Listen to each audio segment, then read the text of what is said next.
Hi, my name's Matt, and today I'm going to be doing a Let's Play of Chivalry 2. So this game is a medieval-based sort of first-person game with a number of different modes. This particular mode is the free-for-all deathmatch. So the goal is to get to 38 kills. It's all online. And I wanted to use this to talk about narratology. First of all, this is most what the game is. You fight, but unlike a lot of other games of the same module, there is an element of honor. You don't just go around killing everybody in this version. Typically, you have to challenge them to a fight in a ring, and generally that will be respected. And I find this quite interesting because there isn't really a narrative per se. The narrative that exists within this world is one that basically is paper-thin fantasy genre stuff that pretty much just enables you to... It's justification for the story to exist, for the game to exist as it does. Now, you've just seen that guy try to interrupt a fight. Dishonorably, so now he's going to get killed.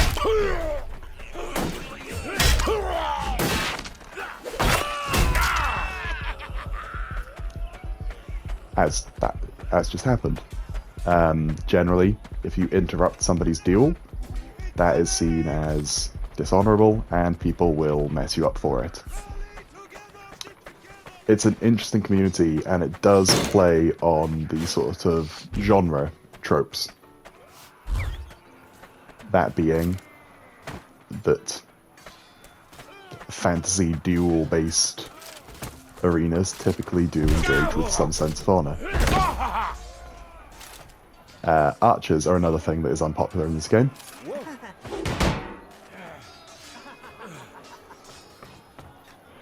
As you can see with that guy there. So what we're going to do here is we're going to try and fight this archer. And we are going to fail because he is good at this game. So I'm going to run away instead.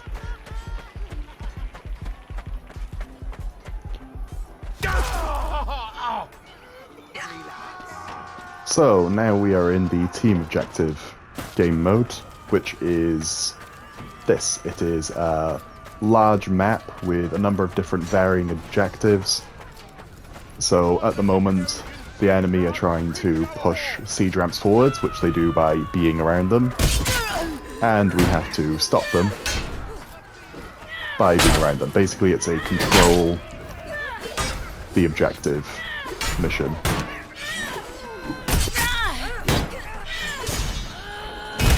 And we've been flanked, so we're likely going to die soon. Oh, we got a kill anyway.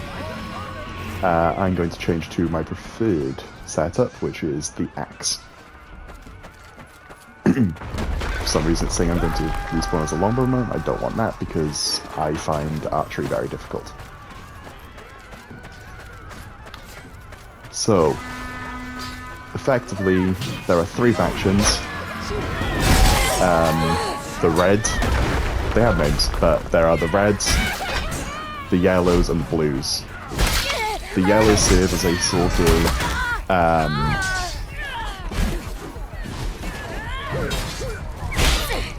surrogate for the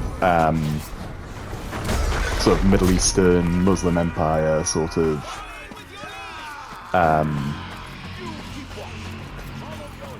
civilization. You can see that in the way that they dress and the sort of desert climate that they tend to be associated with. The reds and the blues are traditional European medieval sort of setups.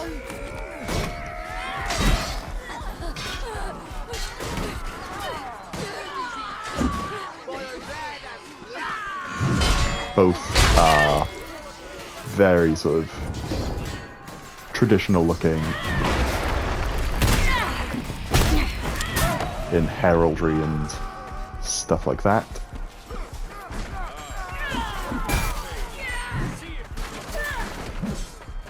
And now we have to defend the siege weapons because they've moved the ramps forward.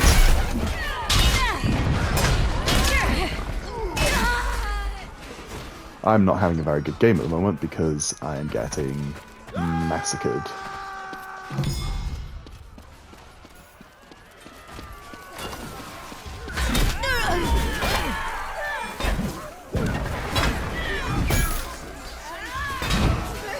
And now I'm on fire, but that's okay, I will just sort of cool off.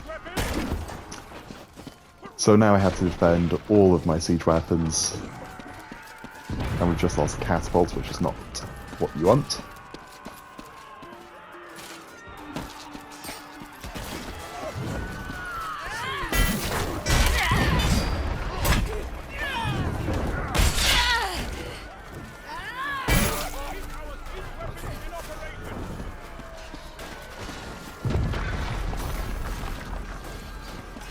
So, I want to talk a little bit about flow. Flow is the way a game is set up so that the point of your proficiency sort of lines up with the challenge of the task. Now, the way that Chivalry deals with flow is quite interesting. Because Chivalry will tend to... Well, what's known about Chivalry and its sort of power scaling setup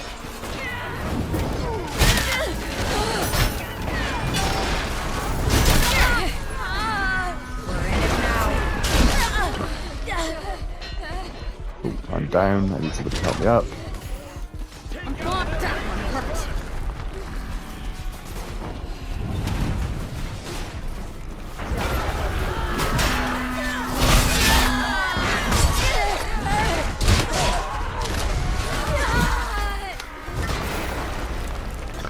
So basically, there is no difference between your options as you level up. Not in terms of function. So here, I'm playing as an officer. If I leveled up, I become a guardian, and then a crusader. Those are all very nice differences. Some of them are a bit more notably different than others. Some of them have a focus on building.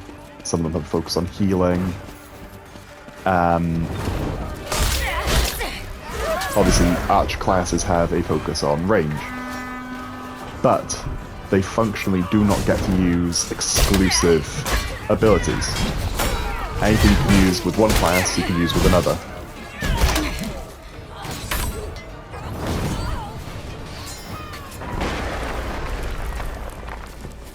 So what that means is that as you get better at the game,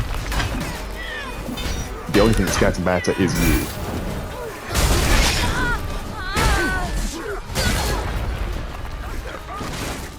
The game is not actually giving you anything more to work with. We only have 43 seconds left unless they destroy that siege weapon, so this could be another game for us to play.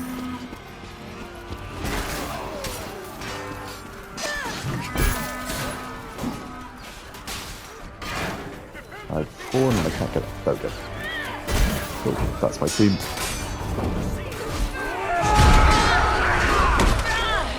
Uh-oh.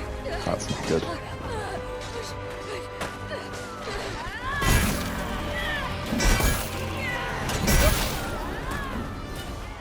The wall is lost. Oh, they've breached the walls. And I died by fire. So, the game's going to continue a little bit. Now we have to do some more sort of location control. Basically, with flow, as you are a beginner, it is quite challenging because you don't know how to play the game and they don't really give you any beginner's tools. There are starter lobbies in which most of the players are played by sort of CPU opponents.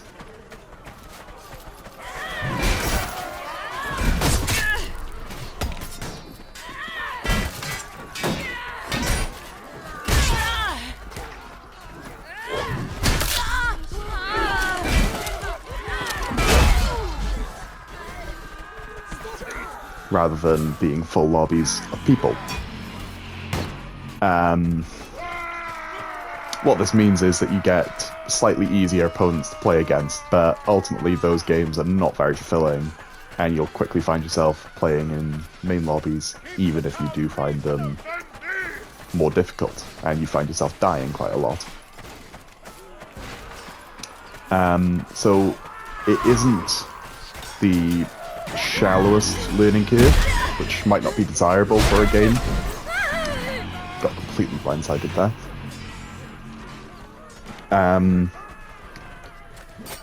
Which maybe is a criticism that you can have of the game, in that perhaps, although any change you would make to it would involve changing the very spirit of the game, so perhaps that's not something that should be considered.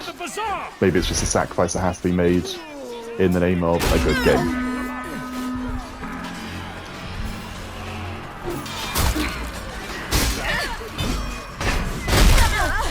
Ooh, I'm getting beaten up here. Oof. So as you level up, so I'm a level 88, you can get up to level 1000. Level 88 is quite low, but what you'll find is that most people who dedicate, most, not all, who dedicate themselves to get to the point of level 200, say, are as good as people at level 1000. At that point, the only changes you really get are cosmetic.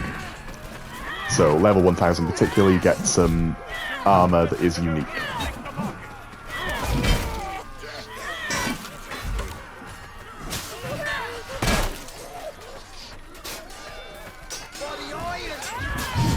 But you don't actually get any abilities, which is not how it works in a lot of different games.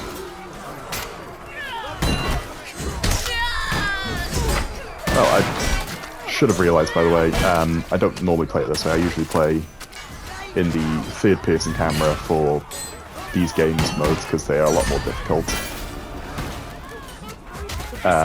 This way you can actually see what's going on. Hastens to the courthouse! Keep it clear of Tenosian scum!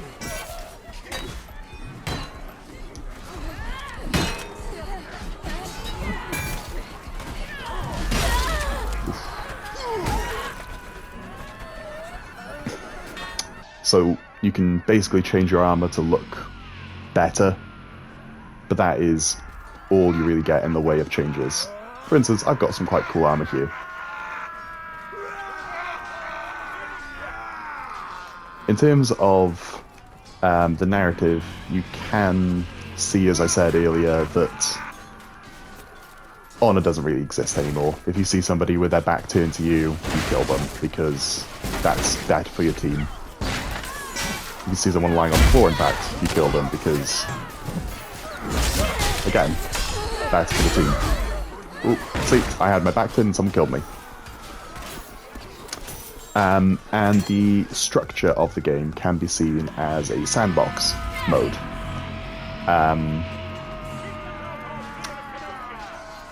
A sandbox mode in which... not sandbox, sorry. A linear version of the game, which can be cut short, because these are very structured fights with very set endings. Either they take the town hall as the attacking side, or they run out of time and we win. At that point the game just ends. There is no alternative mission for them to complete.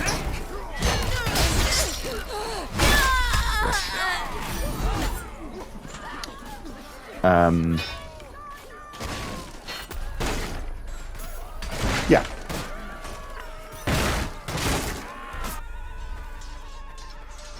So I think what really keeps the gameplay engaging, though, even though that it is a pretty repetitive method of playing this game, there's no narrative changes, there's not really much development that goes on, is that there is so much variety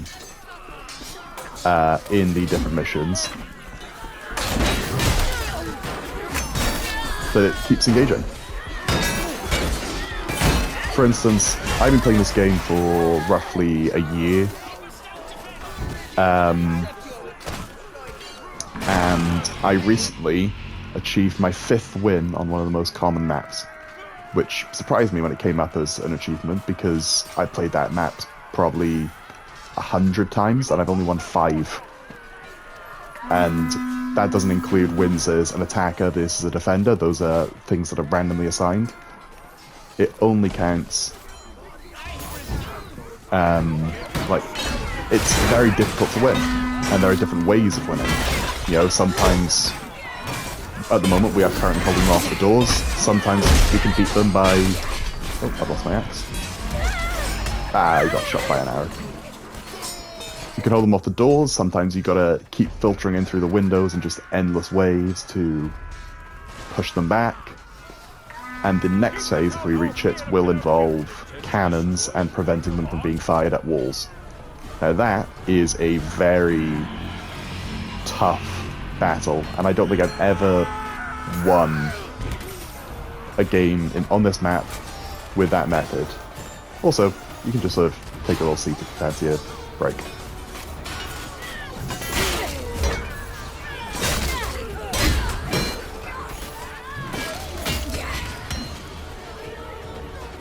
And I can also just do this and fight with a sword and punch people with a severed head.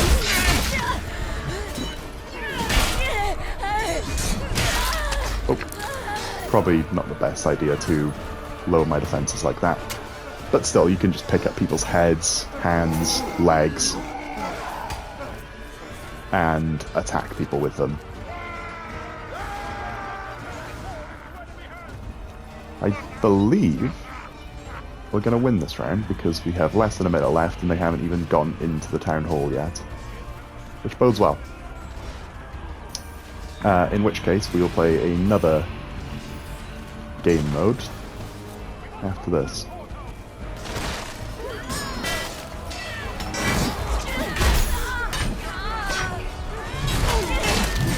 Oof.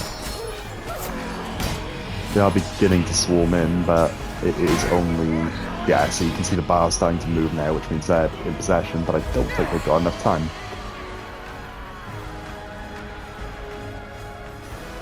So what we'll do is we'll see where the next map takes us. I'm going to throw this through the window to see if I hit anybody. I don't. And this. No. And I'll just do a little dance to celebrate the win. So, the next mission is one of the sort of main maps, textbook maps really. We are going to be playing on the attacking team this time, I believe. I'll keep with my axe, and we'll be playing on the blue team against the red team. So this is my favourite set of armour that I've got. A nice little yellow and blue crab costume with a silly helmet. And already, yikes.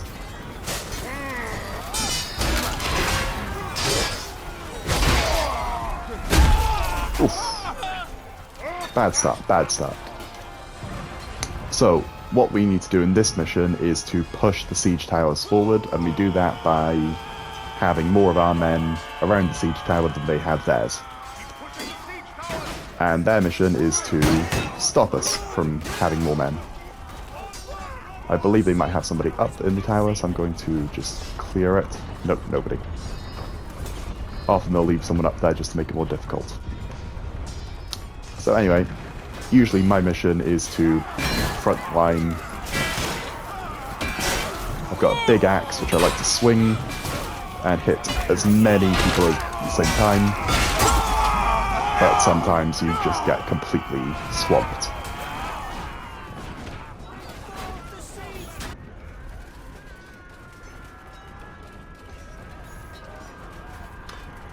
So I think that in terms of flow again, the game manages to keep these missions interesting, varied enough for as long as I've got people on all sides. There's no way I'm surviving that.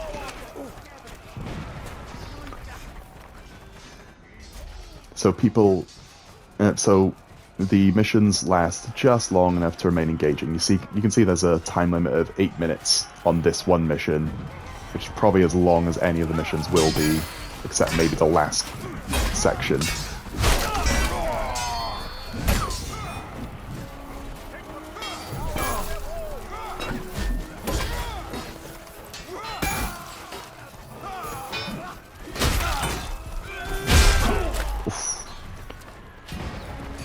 Okay, I have gotten a few takedowns. I was worried I was doing quite badly.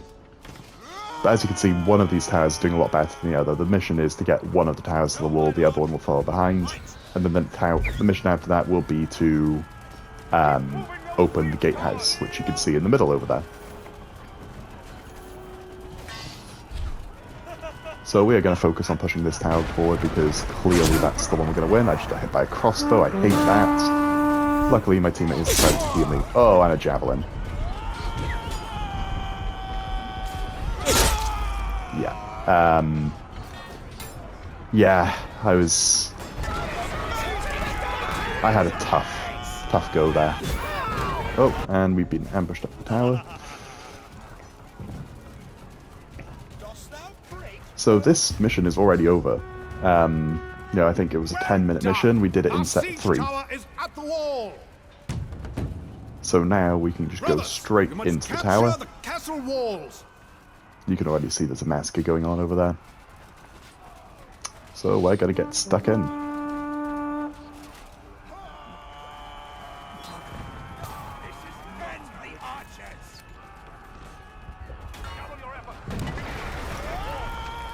And I think we're just gonna brute force it with our numbers.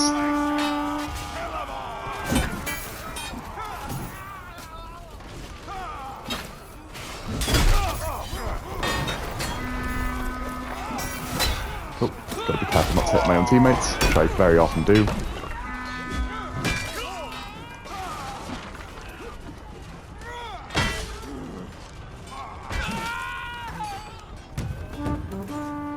I'll make up for it by healing my teammates.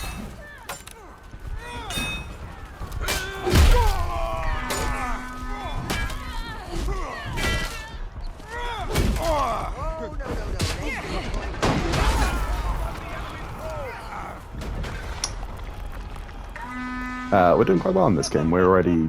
Oh, they've got more kills than we do, but we're clearly winning. Which is unusual. Okay, we can just throw some ladders up, I think. Nope, those ladders don't want to go up.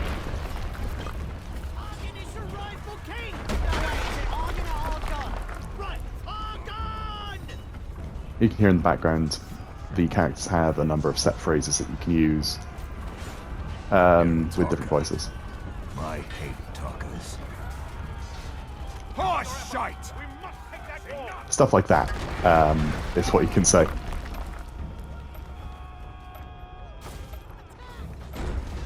Here come the traitorous dogs!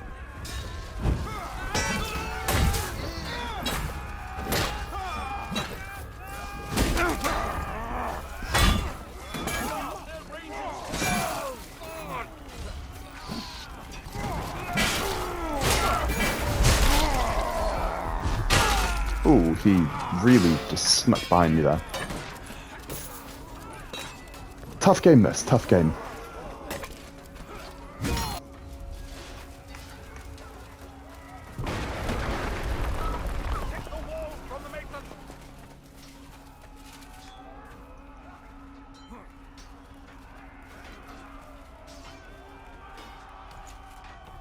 So the next mission after this, if we get that far, will be to be in the town. You can see where the morality of honor just sort of disappears in these game modes. But that is the difference, basically, between a medieval deal and a medieval siege. Nearly fell into the fire there.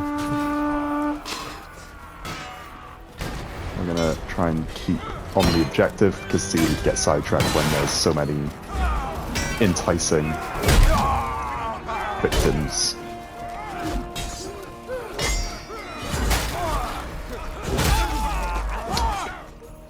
Difficult to win a double team, even against an archer.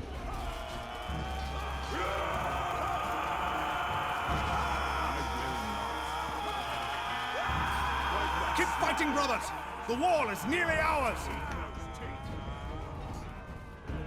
Overrun the enemy's wall! We have nearly taken this bit, so it might be worth just moving on to the next part. Yeah. Well, So we're going to fight our way down these walls are stairs, which ours. is easy. Brothers, burn the masons out of their encampments!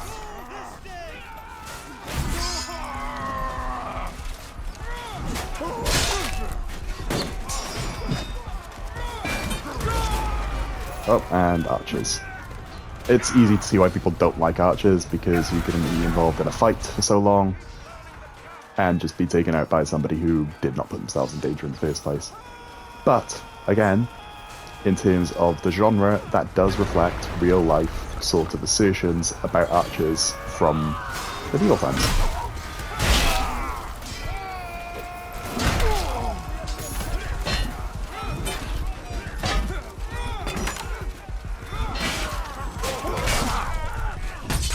I've just been taken down by my own teammates, and somebody's going to help me up. That's nice. I'm just going to take some cover. Not by the likes of you. Slay them all! That's not what I wanted to do. I wanted to take a torch. So, yeah, this is the next part of the mission, is burn. Did I miss that? Oh god, that's embarrassing. Go and fetch another torch. Torches can also be used to light people on fire.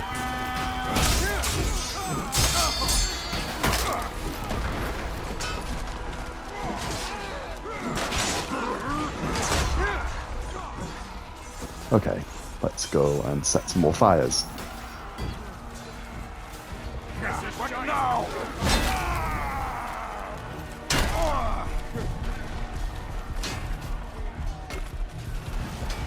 And I got my axe back, which is what I wanted. Oh, and it didn't matter. Nearly destroyed their camp! Difficult to get your head back in the day when you're focused on an objective and going straight back into a fight. So, but we've already got a couple of people with torches. I'm just going to... Ooh, there's a crossbowman, but he's well defended. I'm just gonna call that one off. The mason bastards have been burned out of their camp! Algathians! Push the siege rams to the walls of their keep! This is a long mission now. So basically, it's territory control again, but this time it's two separate siege ramps which go completely different routes, which will take you through the town. And of course, it's spawned me all the way back here. I'm not going to ask it to respawn me. I'll just do a battle cry and into the fray. This is Rolex!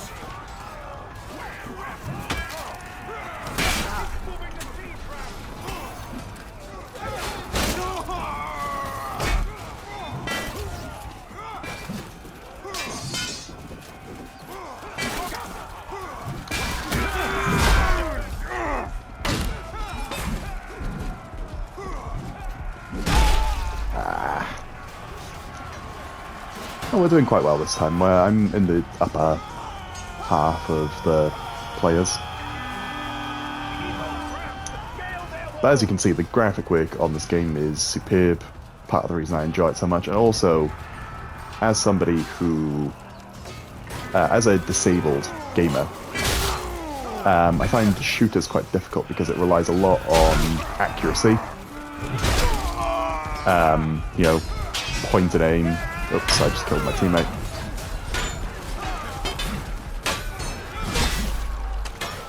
There's a lot of very specific pointing and aim you got to do, whereas the way I play this game anyway, I tend to just focus on slashing, which gets everybody in that direction. There's less accuracy about it, it's more about timing, it's more about strategy, which I think suits me more, as I don't have a good amount of sort of dexterity from my disability. fighting this guy, I'm also fighting 2 archers, and I'm on fire. I beat him, but the archers got me. That's a tough break.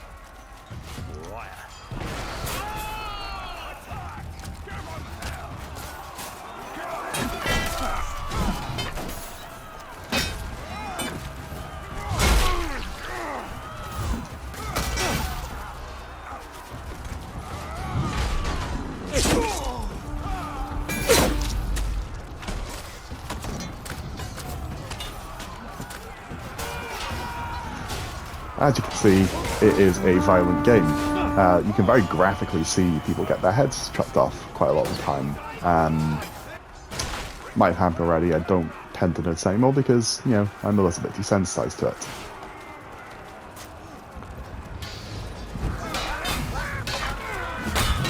And as much as I hate enemy archers, that guy just killed our archer, so he's got to go.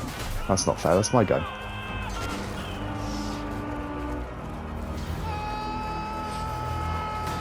So the difference between this and a lot of... It isn't the same sort of genre, I'd say, as a lot of sort of first-person shooters like Battlefield and Call of Duty. In that it is a online Battlefield kind of game, except your only ranged options are bows and arrows and crossbows and javelins and throwing knives. It is a medieval setting, which really sets it apart. And as a result, there's a much higher focus on melee warfare. And it presents different challenges. It's no longer about hiding, like what you tend to do in games like COD, where you just sort of hide in the corner and shoot from distance. Which, again, is something I struggle with as someone without a lot of dexterity.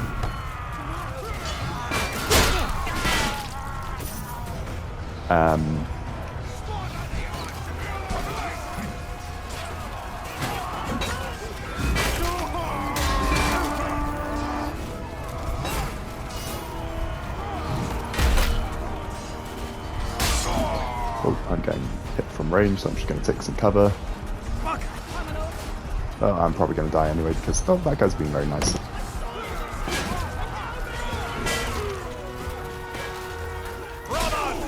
I'm about to die. I think I had somebody on every corner of me there.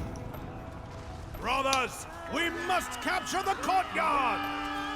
So as you can tell, the next objective is to take the courtyard, which is again area control, but this time it's a static area and they've got some siege defences. There's a siege ballista up there, which could mess us up, but they haven't manned it, which is a tactical mistake, you have to say. Because now what we can do is just take it over and use it on their men. Fair deal of team damage being done there. Oh, and I managed to get hit by him, even though I was in the air. Just gonna sort of squat in this corner for a second while I heal up, and back into the fray we go.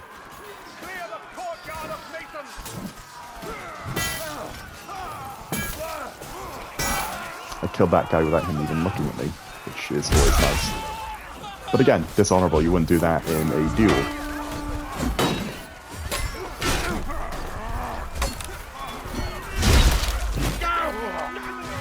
Let's give a try of a different weapon. Let's go for the man-at-arms. You also get this opportunity between kills to just get a bit of a floating camera view. I'm not as happy with this guy's sort of armor. It's not as cool as the other ones.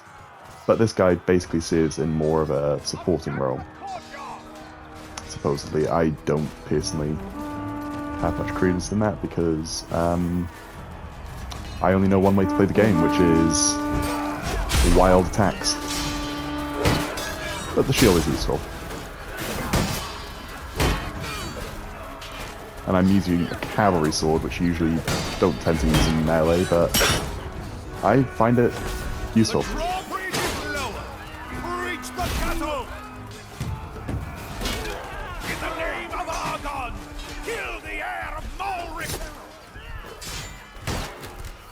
So now we have to kill somebody.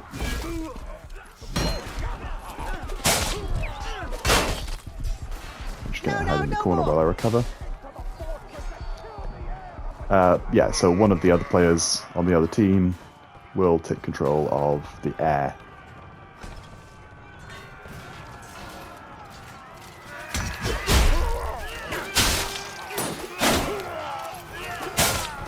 Don't know what he's doing, but it's a free kill.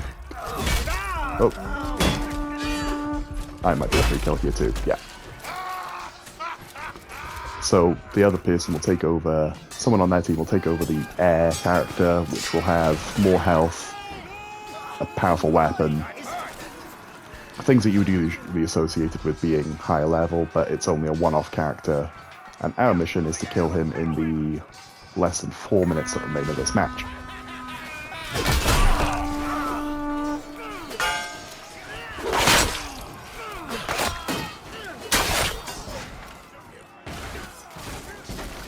So, without further ado, let's throw some health kits into the fray.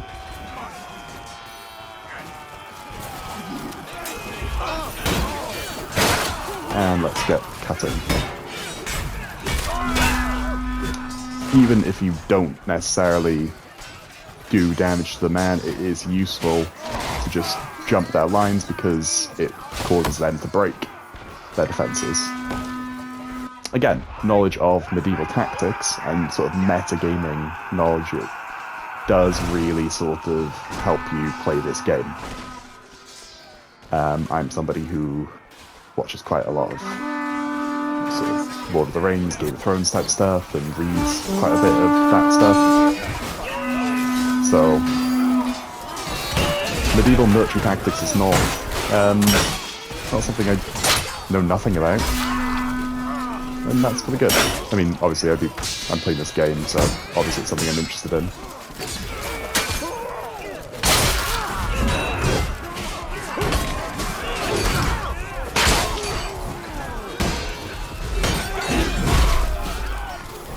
I did a lot of damage there, but I only got 2 kills. Still, it's not all about the numbers that you put up personally. He has not taken much damage, their guy, so far, which is a concern. I'm just going to run and take a different route. Ooh, we are not doing that here either.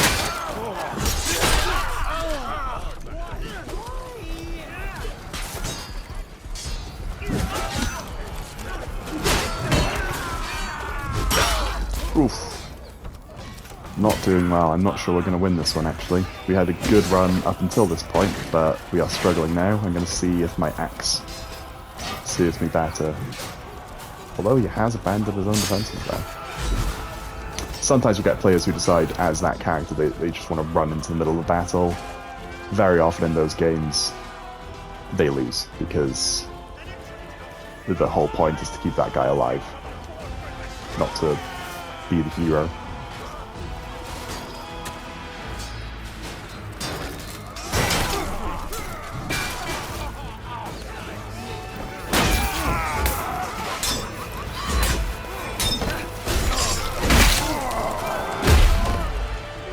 So there we had a man using guitars, which is effectively Wolverine claws, and I believe I cut off his hand.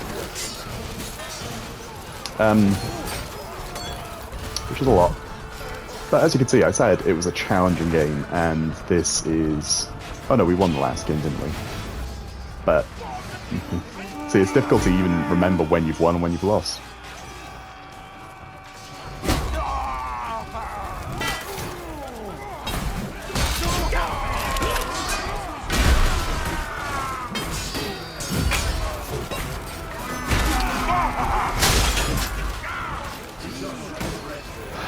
Yeah, we've lost this game. He's not taken any damage, and we have 10 seconds left. So in conclusion, Chivalry 2 is a medieval spin on quite common sort of first-person shooter games, and it results in gameplay being a lot more open, I think, than a lot of first-person shooter games. I find first-person shooter games to be quite